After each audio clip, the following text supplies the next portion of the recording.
नमस्कार भाई लोग, आप लोग देख रहे हैं बिहारी सोच 24। तो जो भी इस पेज पे नए हैं कृपया इस पेज को लाइक करें और फॉलो करें। आज मैं यहाँ पे चर्चा करने आया हूँ पैक्स चुनाव को लेकर। पैक्स चुनाव का जो है रिजल्ट लगभग आ चुका है और बिहार में काफ़ी जोर शोर से ये पैक्स का चुनाव चला था। पैक्स चुनाव एक तरह से पंचायती चुनाव होता है, हर पंचायत में एक पैक्स अध्यक्ष होता है, उसी का चुनाव होता है। तो मैंने अपने पर्सनल फेसबुक पेज से भी आप लोगों को बताया था कि पैक्स चुनाव कहीं से फेयर नहीं है, लोकतांत्रिक नहीं है। जब इसको हम पंचायती चुनाव बताते हैं तो इसमें पूरे पंचायत की जनता को भाग लेनी चाहिए, लेकिन पूरी पंचायत की जनता इसमें भाग नहीं ले पाती है। केवल 10% ही हमको लगता है कि पूरे पंचायत में वोटर होते हैं, तो कहीं से स्वस्थ नहीं है। और इस बात का प्रमाण मैं एक मिथिलेश राय का आपका भी वीडियो सुना रहा हूं और उस वीडियो के बाद मैं अपनी प्रतिक्रिया दूंगा। इस बार पैक्स का चुनाव में हम लोग काफी संख्या में नाम भी जोड़े थे।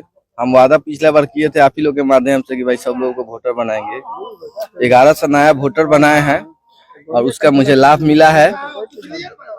और उसके बाद जैसा कि अभी आपने वीडियो में देखा होगा कि मिथिलेश राय बोल रहे हैं कि मैंने 1100 नए वोटर को जोड़ा था। तो सबसे बड़ी गलती जो होती है ना पैक्स चुनाव में ये होता है।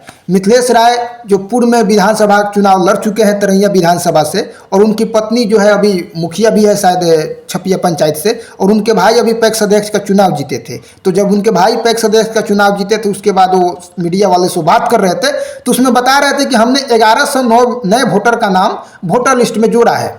तो बताइए, कोई भी पैक्स अध्यक्ष है तो उसको तो सरकार इतना ना राइट अधिकार दे रही है कि वो अपने मन से अपने समर्थकों का नाम वोटर लिस्ट में जोड़ता है कि पैक्स में किसको वोट देना है किसको नहीं देना है। ये पैक्स अध्यक्ष जो होता है वही तय करता है। तो मान लीजिए कि जो पैक्स अध्यक्ष है वही तय करेगा कि किसको वोट देना है और किसको नहीं देना है, तो विरोधी के लिए जगह ही कहाँ बच पाएगा भाई। मान लीजिए कि अगर मिथिलेश राय बोल रहे हैं कि मैंने 1100 वोटर नए जोड़े हैं तो अपने विरोध वाले का तो नाम नहीं जोड़े होंगे उसमें। जो भी उनके कट्टर समर्थक होंगे, जो भी उनके प्रति वफादार होंगे, उसका नाम वोटर लिस्ट में जोड़े होंगे। तो विरोधी के लिए लड़ाई लड़ने का यहाँ पे सवाल ही कहाँ पैदा होता है। वो कितना बेचारा लड़ पाएगा।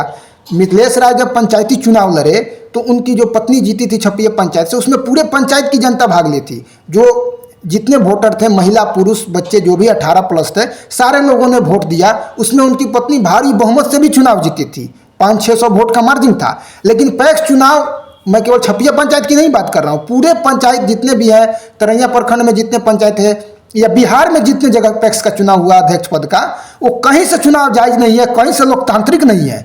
क्योंकि अगर अध्यक्ष पद के पास ही इतना पावर चला जाएगा कि अपने समर्थकों का नाम वोटर लिस्ट में जोड़ेगा, तो फिर दूसरा क्या लड़ पाएगा।